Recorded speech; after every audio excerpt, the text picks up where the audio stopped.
ada cuaca yang agak ekstrim sedikit, ya kan? Jembatan Kedung Asem. Wow. Kemarin gerobak vaksin. Wah, ini dari terobosan. Polresta ini ya. Terobosan dari Terobosan dari Peran, inspektorat ya. Jadi peran inspektorat tentang RDP Komisi 1 ini dengan OPD Pemkot tentang operasi Semeru 2021. Oke, baik pemirsa, apa kabar? Ya, kembali berjumpa dengan kami di acara program Hot Issue, ya, acara yang paling ditunggu oleh pemirsa, yang spesial setiap minggu ditayang di CB News. Ya, kembali bersama dengan kita pengamat versi CB News yang senantiasa menemani kita. Kira-kira apa sajakah berita sepanjang minggu ini yang berhasil dirangkum oleh pengamat versi CB News pada malam hari ini? Namun sebelumnya kita menyapa dulu narasumber kita. Apa kabar, Bung Udin? Alhamdulillah baik, Bung Luis. Masih sehat ya? Alhamdulillah sehat. Kayaknya agak loyo sedikit soalnya tanggal muda ini, Bang Udin ini. Sudah gajian ya? Sudah ya. Gajian sosial. Belum gajian ya. Oke. Baik, Bung Udin. Sepanjang minggu ini ada cuaca yang agak ekstrim sedikit, ya kan ya? Ada panas, ada hujan, luar biasa Probolinggo. Tapi kayaknya ada trending juga nih, banyak berita-berita yang bakal dirangkum oleh Bung Udin pada hari ini. Ya. Kira-kira apa saja ini yang dirangkum sepanjang minggu ini? Dalam episode ke-17 ini ada beberapa yang akan kita sampaikan nanti. Di antaranya dibukanya jembatan Kedung Asem kemarin. Sudah dibuka ya? Ya. Terus gerobak vaksin. Wah, ini dari Polresta ini ya. Terobosan dari Kapolresta ya. Selanjutnya adalah fungsi dari inspektorat ya. Jadi peran inspektorat sesuai dengan tupoksinya dalam rangka pengaduan masyarakat seperti apa nanti Kita coba belajar ya. Selanjutnya tentang RDP Komisi 1 ini dengan OPD Pemkot tentang dana kelurahan. Ya. Ini perannya Komisi 1 ya? Ya, memang bidangnya Komisi 1 dana kelurahan. Iya. Terus yang terakhir nanti tentang operasi Semeru 2021 yang lagi gencar ini ya. Ya. Kayaknya jurusnya ke kenal pot brong ini kayaknya Bung Udin ya. Saya lihat salah satunya karena jelang Nataru. Oke, baik pemirsa, kita langsung saja ya, untuk menghemat waktu kita langsung memberikan kesempatan kita kepada pengamat kita untuk bisa memberikan sedikit informasi tentang kita dengan kita terkait dengan hot issue, berita paling hangat yang berhasil dirangkum oleh pengamat kita sepanjang minggu ini. Yang pertama ada berita bagaimana ini Bung Udin tentang jembatan Kedung Asem yang selama ini membuat banyak duka ini. Banyak duka, banyak jalan berlubang karena banyak kendaraan besar melewati tengah kota. Banyak yang rusak ini. Jadi jembatan Kedung Asem ini sejak kemarin sudah dibuka dan bisa dilewati kembali seperti semula. Namun juga perlu diingat bahwa jembatan Kedung Asem ini kekuatannya hanya bisa 8 ton. Wow, hanya bisa 8 ton, itu kan jalur utama ini, jalur ekonomi utama. Artinya kalau kendaraan yang melebihi batas tonase. Ini kadang-kadang kan kendaraan kan misalnya kayak truk itu tonasenya 3 ton misalnya 4 ton dikasih 9 ton 10 ton. Itu kan juga membahayakan diri sendiri karena jembatan itu punya kekuatan tersendiri ya, berapa kekuatannya. Dan mudah-mudahan dengan dibukanya jembatan Kedung Asem ini lalu lintas di Kota Probolinggo itu sudah aman dari kendaraan-kendaraan besar. Karena sudah bisa melewati jalan Kasar Genggong, jalan Lumajang dulu itu bisa dilewati sehingga tidak masuk tengah kota lagi. Ya. Semoga apa yang menjadi permasalahan sepanjang beberapa bulan Raya Mastip dan Cokro terus Jalan Sunan Ampel ya bisa teratasi ya. Mudah-mudahan ini menjadi informasi ya bagi seluruh masyarakat Probolinggo dan sekitarnya. Ya Jawa Timur ya, bahwa jembatan Kedung Asem ya menjadi jalur ekonomi utama yang selama ini direhab itu sudah dibuka kembali. Ya, jadi sudah bisa dilewati.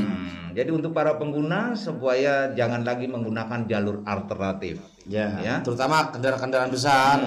sudah langsung bisa menggunakan lingkar utara ya, dengan jembatan yang sudah selesai. Ya. Sudah dikerjakan, diresmikan oleh Balai Besar. Sekarang perannya yang menjaga merawat adalah kota lagi, Ya. Dishub lagi, Ya. lalu lintas lagi ini nanti ya. Oke. Ya, itu sekedar informasi dari kita ya, semoga ini bisa bermanfaat ya, bahwa jembatan Kedung Asem sudah resmi dibuka supaya bagi para pengguna, baik warga Probolinggo kota, kabupaten dan sekitarnya ya, yang melewati jalur Pantura selama ini supaya kembali melewati jalur yang semestinya, tidak usah melewati potong kompas, tidak ada Jalan arteri. ada.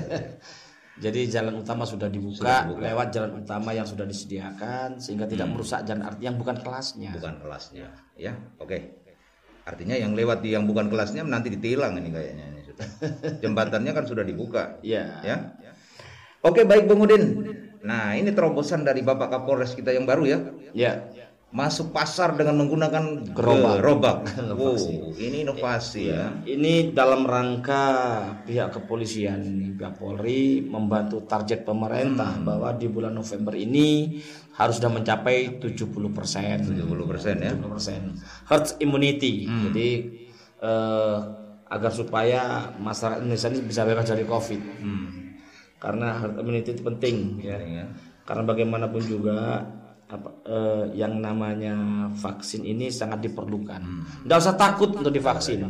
Saya sudah 2 kali vaksin. Saya juga.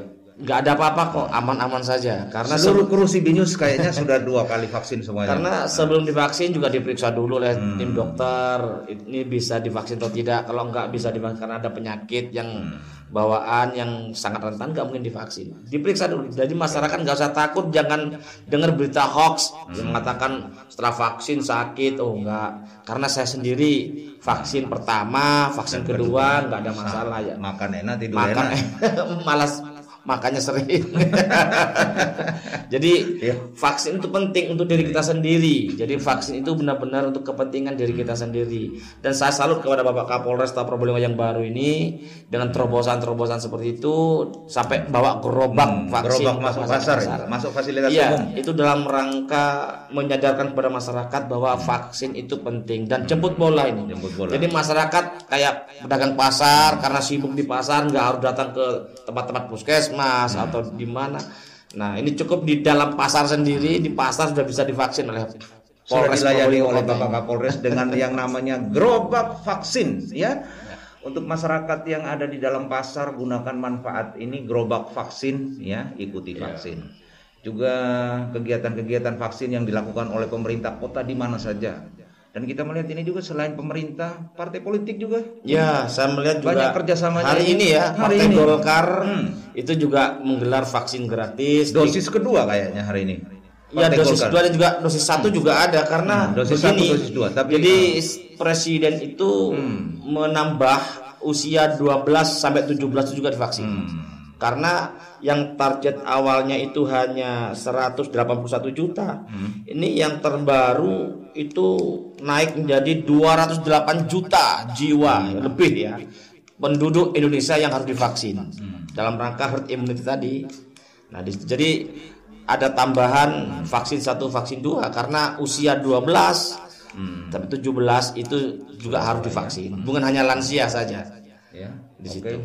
Selamat juga buat Partai Golkar yang turut langsung ya berpartisipasi membantu pemerintah dalam percepatan percepatan untuk meraih herd immunity ya. Supaya penduduk Indonesia ini benar-benar sudah kebal terhadap COVID-19 sehingga kita bisa hidup dalam kedamaian lagi. Tidak ada kata kemarin. Kayaknya angkanya masih cukup tinggi. Kita tunggu gerakan yang selanjutnya selain Partai Golkar, mungkin partai-partai lain juga akan partisipasi. PD Perjuangan juga sudah. Ya? Sudah. Artinya semua partai insya Allah itu bergerak dengan cara sendiri-sendiri ya.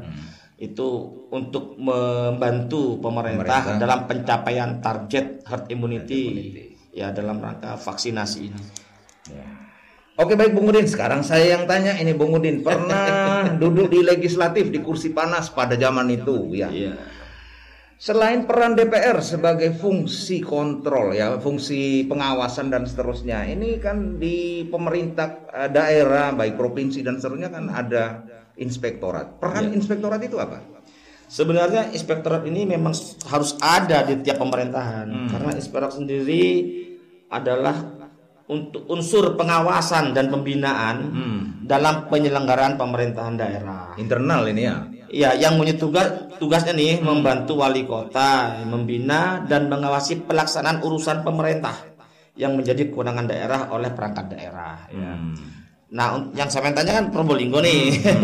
Nah, Inspektorat Kota Probolinggo berdasarkan Peraturan Wali Kota Nomor 195 Tahun 2019 dalam melaksanakan tugas sebagaimana dimaksud menyelenggarakan fungsi sebagai berikut. Yang pertama itu adalah perumusan kebijakan teknis bidang pengawasan dan fasilitasi pengawasan.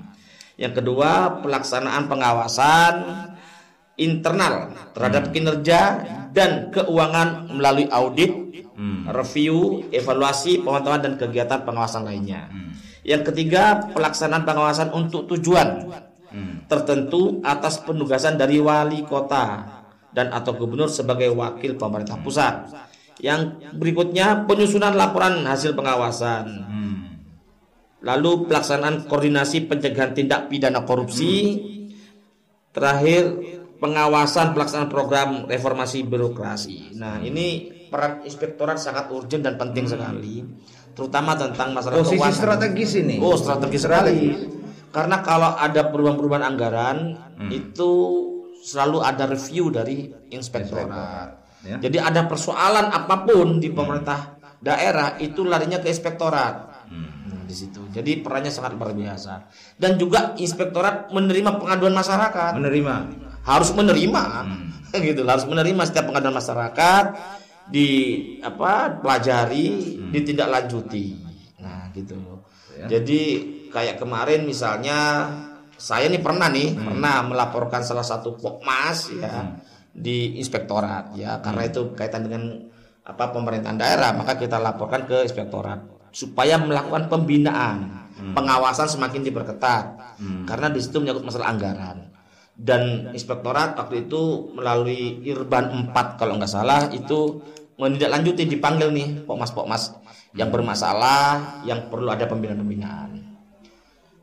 Posisi strategis dari inspektorat ya, jadi perannya luar biasa ya, terutama sekarang ini. Sekarang ini kan inspekturnya, pemimpin inspektor kan dari BPKP nih Pak Yusron, dari BPKP ini ya. Jadi diuji nih sekarang dengan adanya kemarin ya tentang dua lembaga yang kecewa. Saya maksudnya tentang masalah adanya kesalahan tulis ya di dokumen lelang, itu harus benar-benar dicermati ya. Jadi inspektorat itu sebagai lembaga yang pengawas tadi itu, audit, yang audit, mengevaluasi dan segala macamnya. Karena jangan sampai ini akan menjadi masalah hukum di kemudian hari. Tujuan wali kotanya benar, ya. Targetnya benar, tujuannya benar, adalah mencapai rumah sakit yang baru, benar. Ya, sesuai dengan misi visinya. Cuma di saat ada kesalahan dalam dokumen lelang, ini kan juga pernah saya sampaikan kan di hot issue yang lalu bahwa petunjuk pelaksanaan dari LKPP itu bila ada dokumen pemilihan yang tidak cermat, nah cacat, nah itu kan di situ tertulis salah satunya adalah retender, ada gugatan segala macamnya. Nah itu juga harus dicermati betul. Intinya jangan sampai permasalahan ini akan berbuntut di belakang hari ada proses hukum.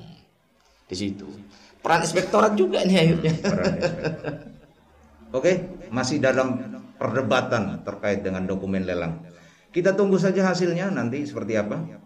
Kemudian Bung Udin, ada apa dengan Komisi 1 tentang dana kelurahan ini? Nah, Komisi 1 itu beberapa waktu yang lalu gelar RDP ini, rapat dengan pendapat dengan beberapa OPD, dengan camat-camat keterkaitan dengan dana kelurahan. Karena dana kelurahan di draft ya Raperda tentang RAPBD 2022 itu dana kelurahan hanya disiapkan 300 jutaan lah. Wow, kecil sekali. Kecil berapa sekali semestinya? Nah, semestinya sesuai dengan regulasinya di Undang-Undang 23/14 dan perubahan-perubahannya PP 17 2018 dan juga di Permendagrinya itu udah jelas disebutkan bahwa dana kelurahan adalah 5% dari total APBD setelah dipotong DAK. Hanya itu saja bahasanya sudah. Besar ya. Nah, kalau sempat saya hitung waktu tahun 2020, ya mungkin tidak banyak berubah lah di tahun 2021 ini, ya sekitar 1,5 miliar per kelurahan. Lebih kurang 1 miliar ya. 1,5 itu Ada apa sekarang dengan 300 juta? Nah, ini kawan-kawan dari Komisi 1 DPRD Kota Probolinggo lagi berjuang untuk regulasi 5% ya. Sesuai dengan regulasinya 5% dari total APBD potong DAK. Ini memberikan rekomendasi kepada Badan Anggaran juga. Kalau nggak salah ya saat ini sudah dibahas di Badan Anggaran, nggak tahu hasilnya seperti apa. Yang jelas rekomendasi dari Komisi 1 adalah harus 5% dari total APBD setelah dipotong DAK sesuai dengan Undang-Undang Nomor 23 Tahun 2014, PP Nomor 17 dan juga Permendagrinya. Nah, di situ sudah jelas sekali. Yang mudah-mudahan saja misalnya kelurahan dapat angka 1,5 miliar per kelurahan itu bisa membangun kelurahan dengan baik. Yang terpenting juga harus disiapkan nih perangkatnya, termasuk staf di kelurahan itu juga harus sigap dalam penggunaan anggaran karena ini menyangkut dengan anggaran cukup besar.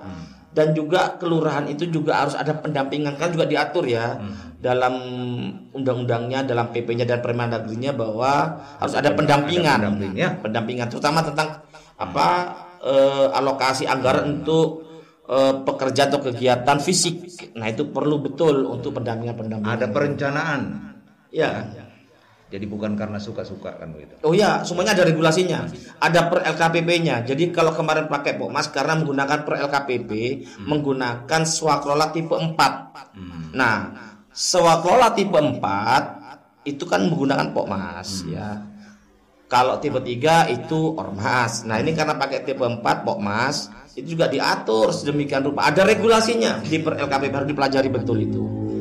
Baik, yang terbaik untuk masyarakat silakan dikerjakan. Yang penting jangan sampai pangkas regulasi yang akhirnya berdampak ya. Ya. Ini bisa saja misalnya tetap bertahan di 300. Misalnya ada masyarakat yang peduli dengan dana kelurahan, bisa menjudicial review nih APBD. Jadi APBD bisa dijudicial review ke MA karena juga perda kan, dijudicial review bahwa perda APBD ini tidak sesuai dengan regulasi. Tidak sesuai dengan Undang-Undang 23/14 tentang pemerintahan daerah, itu diatur di situ. Bisa saja kena judicial review nih. Nah, gitu. Bisa ya. Ya. Sementara kita percayakan pada 30 kursi. 30 kursi dewan. Dipilih bukan di lobi. Dipilih bukan di lobi ya.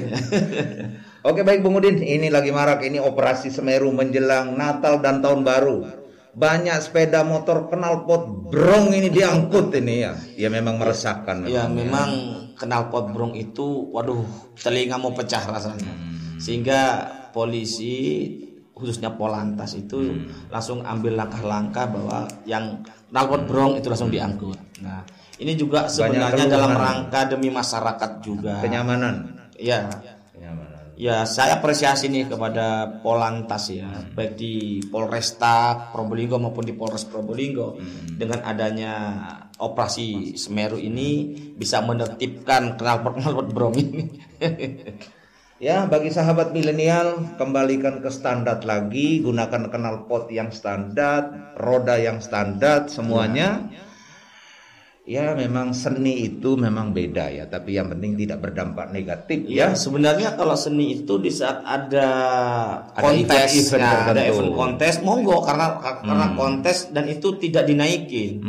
Jadi kontes sepeda itu kan dipajang, mana yang paling bagus, dimodifikasi semacam kayak kemanten lah ya. Ini setiap hari nih. Tapi jalan kalau di jalan raya, waduh. Masuk gang kampung-kampung yang namanya telinga ini saya mau pecah. Ya.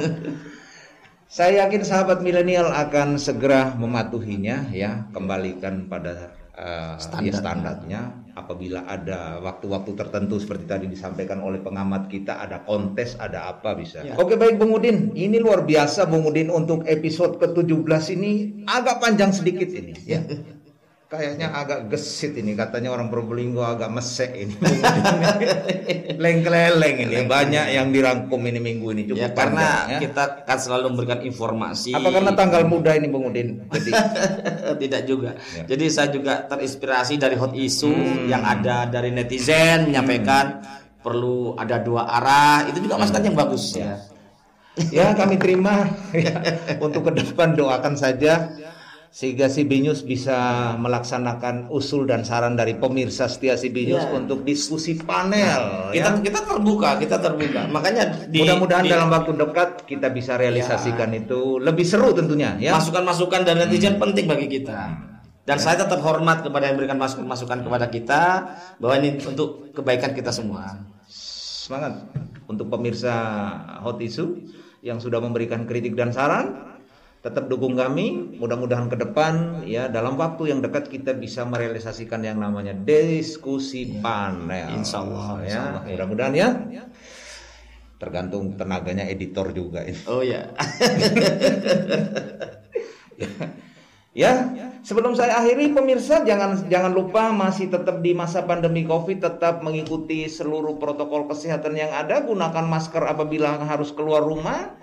Hindari kerumunan yang berlebihan, tentunya guna kita sama-sama mencegah penyebaran virus corona di kota Probolinggo terutama ya. Keluar mencari rejeki, pulang juga bawa rejeki, jangan pulang membawa virus ke rumah gitu ya. Tetap menggunakan protokol kesehatan. Demikianlah liputan hot issue kami pada minggu ini. Saya Luis Haryono dan Muhammad Abdullah. Saya Safi Udin AR. CB News untuk kita semua.